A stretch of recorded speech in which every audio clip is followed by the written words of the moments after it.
continue to thrive and prosper and flourish for the countless generations to come. For more than, and we know we're doing it, we've done a lot and we're going to do a lot more.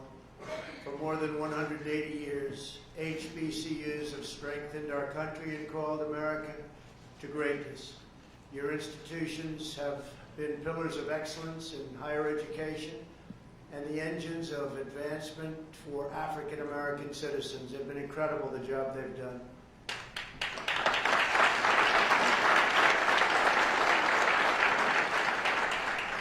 You have shaped American leaders, trained American legends, pioneered American innovations, empowered American workers, built American communities, and you've made all of America very proud of you and the job you've done and all of those great students that have learned so much from your wisdom. Thank you very much. This nation owes a profound and enduring debt of gratitude to its HBCUs.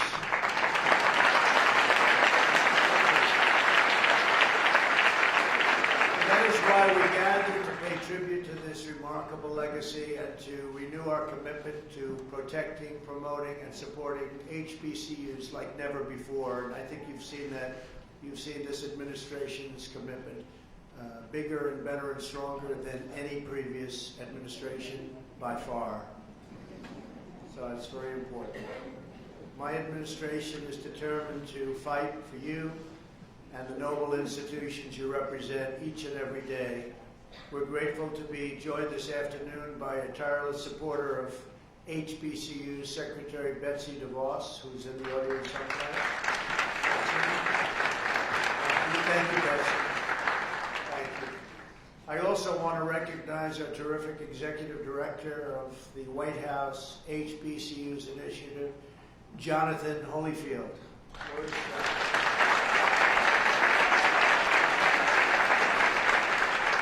I want to tell you, Evander Holyfield is a friend of mine, and he could fight. You always knew when you went in the ring with Evander, he may be 50 pounds lighter, but you knew it was going to be a tough night out there for you. But it was something. I just spoke with my board of advisors for HBCUs, and let me thank our amazing chairman, Johnny Taylor. Johnny, thank you very much.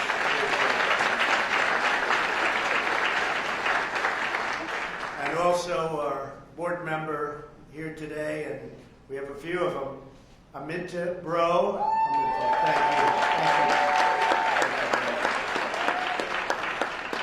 you. Phyllis Dawkins. Phyllis, thank you. Great job, Phyllis. Rodney Ellis. Rodney, thank you. Thank you very much, Rod. Marshall Grigsby. Thank you, Marshall. Thank you. Nicholas Justice. Thank you. Ronald Johnson. Thanks, Ronald. Thank you. Harold Martin. Thank you, Harold. Bernard Milano. Connie Rath and Billy Hawkins. Thank you. Thank you all. And Billy, I will always remember the Talladega Marching Band in my inaugural parade. That was something. You topped them all. That's a great group. Thank you very much. They were fantastic. This afternoon, we are also thrilled to be joined by more than 40 students who were selected as the 2019 White House HBCU Competitiveness Scholars. Would you please stand so that we can congratulate you and applaud?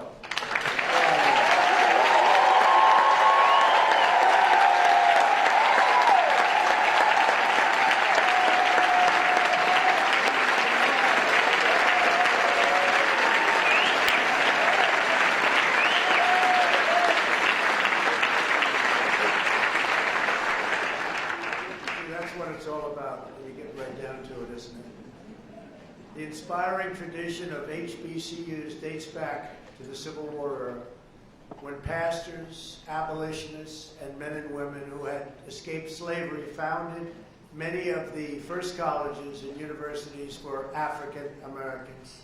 a long time ago.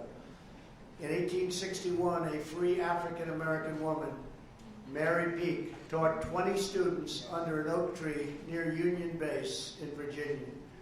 That tree still stands tall and mighty on the campus of Hampton University.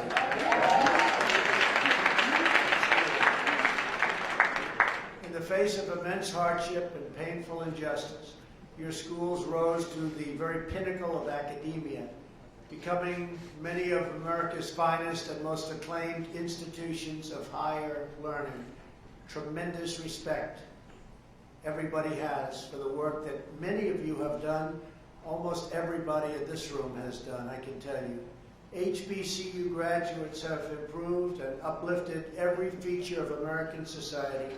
From your halls came great Americans like Booker T. Washington, Rosa Parks, Ida B. Wells, Supreme Court Justice Thurgood Marshall, NASA mathematician Katherine Johnson,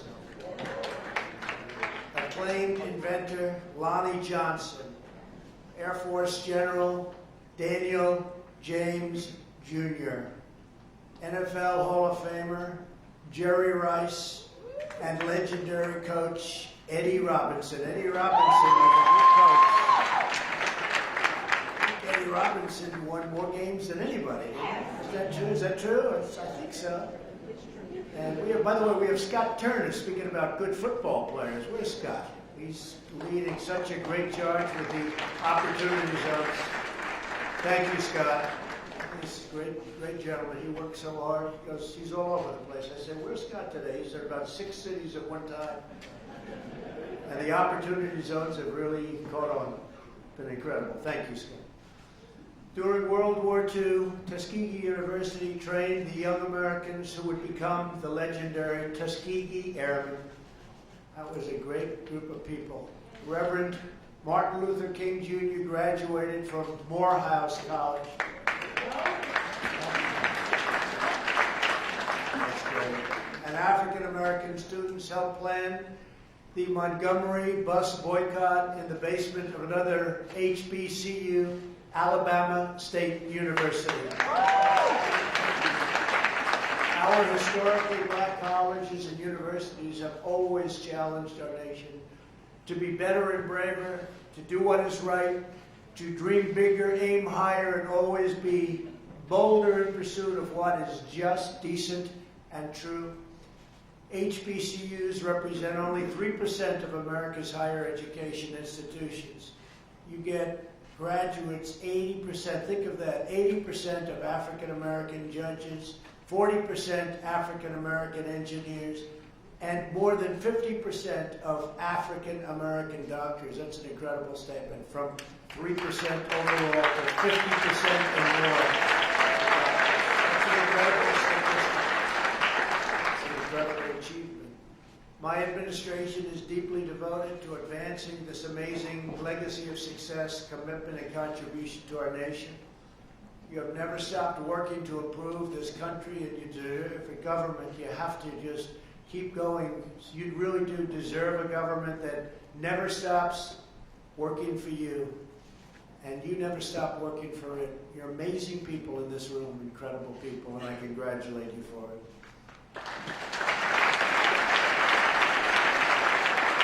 That is why in my first weeks in office, I took action to make HBCUs a top priority once again. I signed an executive order to move the federal HBCU initiative to the White House, right where it belongs.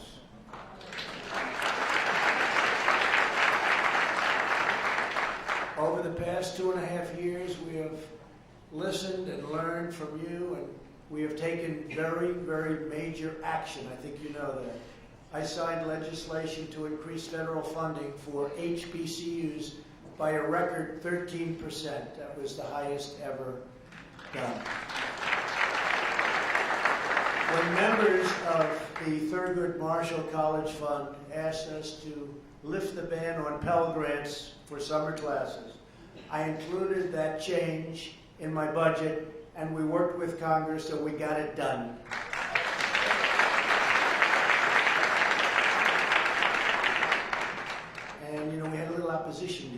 done, I must tell you. But we got it done.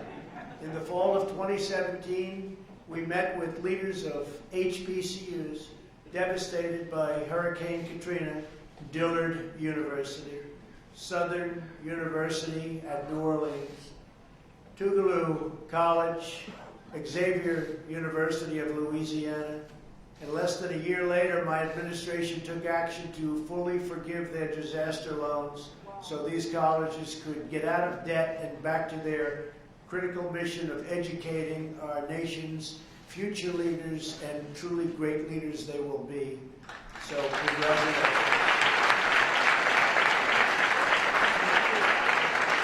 Last year, my administration also worked with UNCF and key members of Congress to provide capital finance loan deferment to 13 HBCUs that presented rigorous plans for growth. In total, over the last 2.5 years, through the capital financing program, we have provided more than $500 million in loans to HBCUs.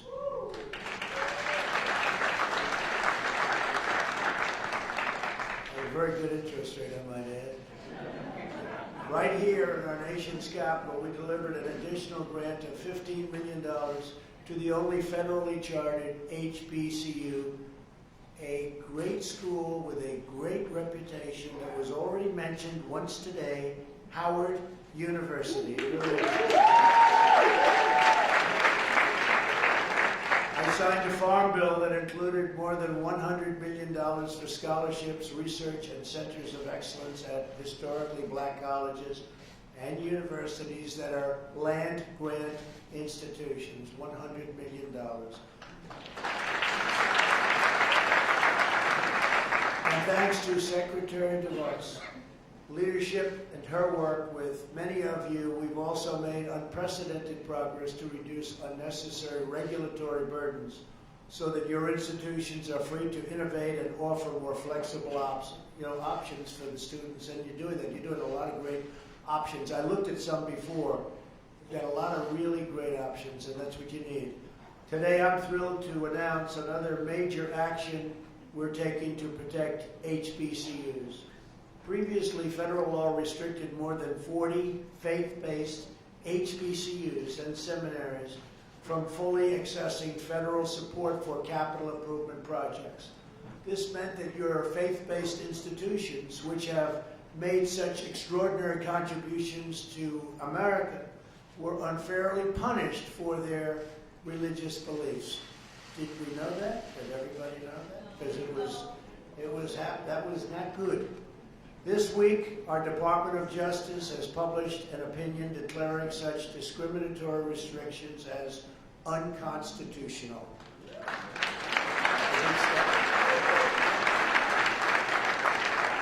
And from now on, faith-based HBCUs will enjoy equal access to federal support.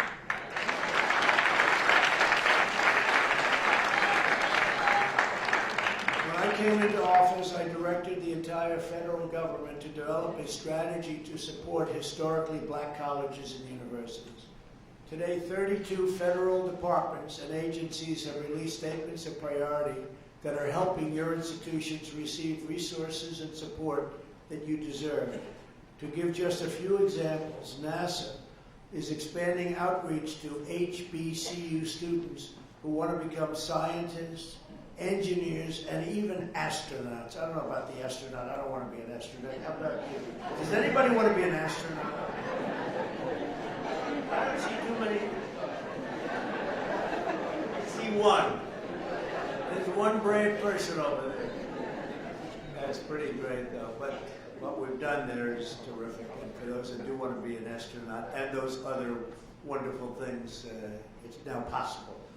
The Departments of Labor and Education are working with HBCUs to increase apprenticeship opportunities. Our federal budget also prioritizes HBCUs in our plan to give more students access to state-of-the-art training in high-demand fields such as science, technology, engineering, and math. We want to help each student have the experience they need to get a tremendous job, enjoy a rewarding career, and join our great national effort to rebuild America. Which is what we're doing.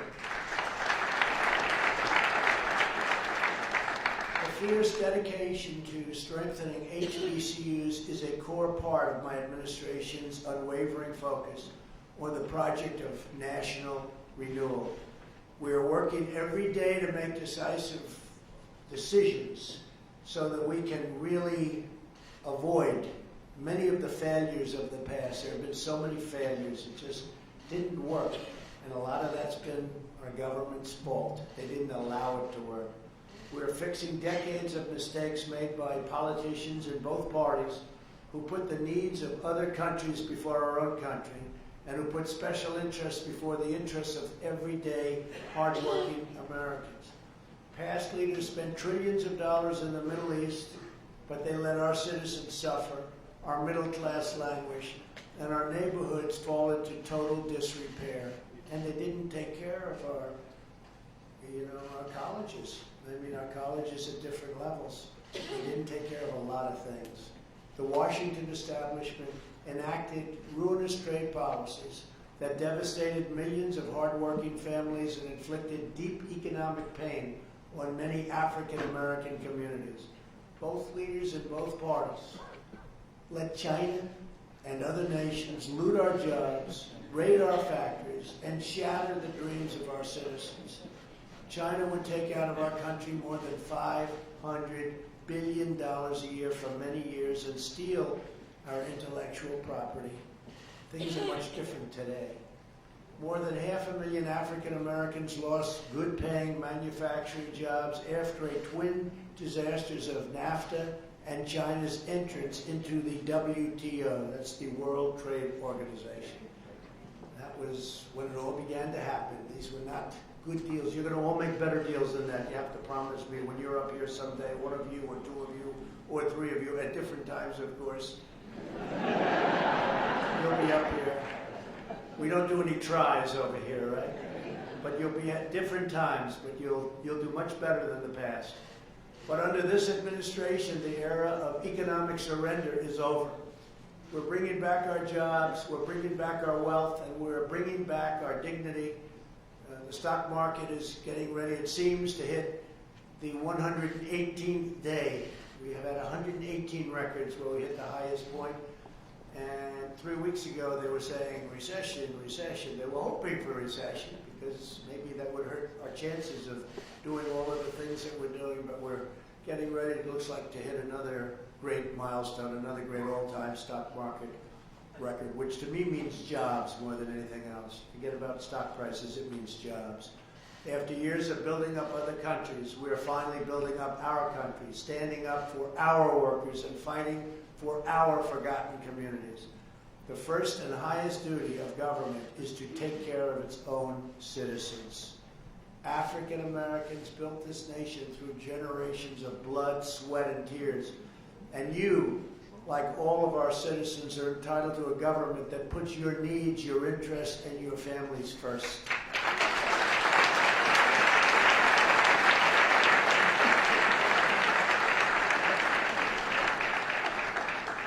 The first agenda and the America First agenda is about the sacred bonds of love and loyalty that unite all Americans.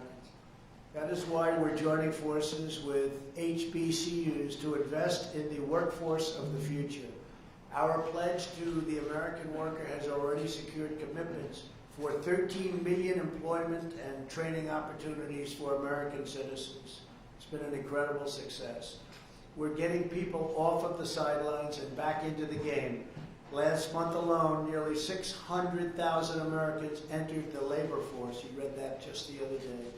To unleash small business creation and produce millions of jobs, we passed massive tax cuts and launched a historic regulatory reduction campaign. We cut more regulations than any president in history, even though they've been there for, in many cases, a lot longer than I have. Thanks to these pro-American trade, tax, and regulatory policies, the economy is booming and wages are rising, and our country is very much respected again. Last month, the unemployment rate for African Americans hit yet another all-time historic low. In the history of our country, it's the lowest number we've ever had.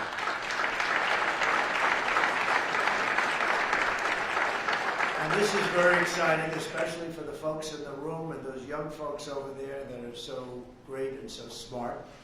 African American youth unemployment has reached the lowest rate ever recorded in the history of our country. So in other words, it's a good time to be looking for a job, right? You picked the right time.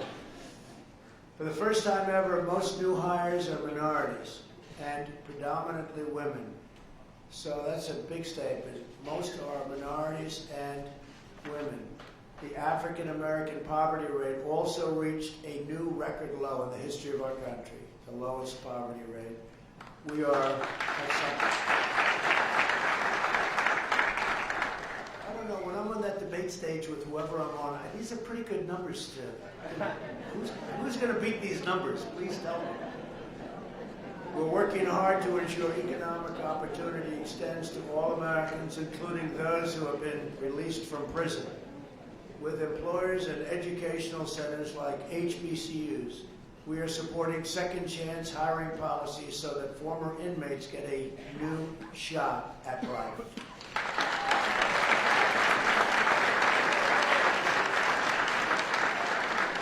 We're very proud of this. I have to say that it's never been like this before. There's never been anything where you get out of prison and they weren't able to find jobs. They had that stigma. They weren't able to find a job. Nobody would hire them. And today, a lot of it has to do with the fact that the employment numbers are just about record low for our country. And it's been incredible. The success has been incredible. And the quality has been incredible. So many employers are saying, I wish I knew about this. I would have started it years ago. So it's been an incredible time, and there's never been a time like it as far as people getting out of prison and getting a real shot at life. So we're very proud of that. This is just one more way that we live by those two simple and really crucial rules: buy American and hire American. For this reason, we are also pursuing immigration reforms to protect jobs and wages for American workers, especially those who have been left behind. We're fighting to give every parent of every student access to school choice because no American child deserves to be trapped in a failing school. To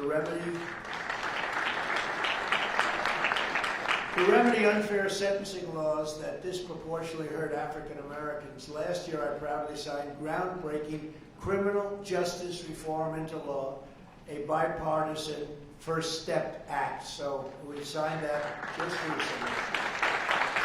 We were never able to get it, and we got it. We've taken historic action to confront the opioid crisis, and last year our nation saw the first decline in drug overdose deaths in more than 30 years. My administration has such a big thing, such a problem for our country, and such a problem for countries all over the world. It's a tremendous problem, the drug problem. My administration has also launched an unprecedented campaign to spur investment and revitalization in our country's most underserved communities.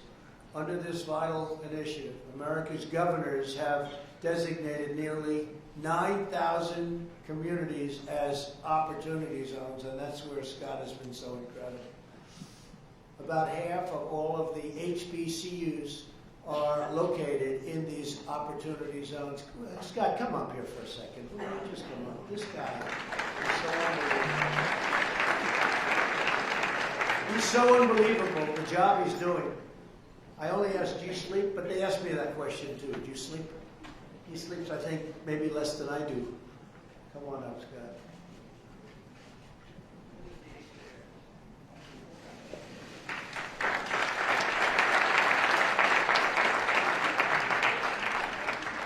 Well, thank you, Mr. President. And very briefly, Opportunity Zones, this initiative called Opportunity Zone is really unprecedented in our nation's history.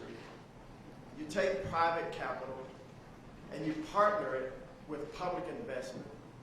to bring about real revitalization and transformation in our communities. And it's unique because it's not just economic development, it's community development. See, poverty, it has no favor. Poverty is in the black community, it's in the white community, it's urban, it's rural, it's tribal, it's suburban. We've been to 38 cities in the last 15 weeks.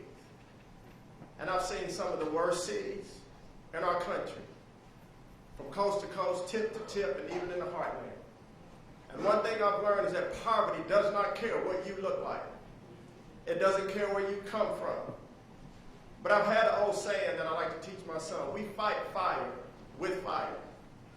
The name of this council is the White House Opportunity and Revitalization Council. Revitalize means to imbue with new life. It means to reinvigorate, to re-energize. Revitalization also has no color. Revitalization has no party, ladies and gentlemen. Revitalization starts in the heart of every man and every woman. And our goal here, our mission, and thank President Trump and his administration for the courage and the vision for this. Our mission is, yes, it's job creation, it's new businesses, it's housing, but it is the eradication of poverty in our nation, a systemic problem that has crippled this nation for a long time. But we're here and we need all of you. We spoke to the HBCU conference yesterday. We need everyone in this room, one, to pray for our leadership, to pray what we're doing. And number two, see how you can get involved to bring about revitalization where you live. Doesn't matter, black, white, Democrat, Republican, doesn't matter. Revitalization starts in the heart. I'm grateful to steward this council, and I'm going to try to reach as many people as we can. Because at the end of the day, long after all of us are gone to glory, this has to have a generational impact, and history will tell the story of revitalization.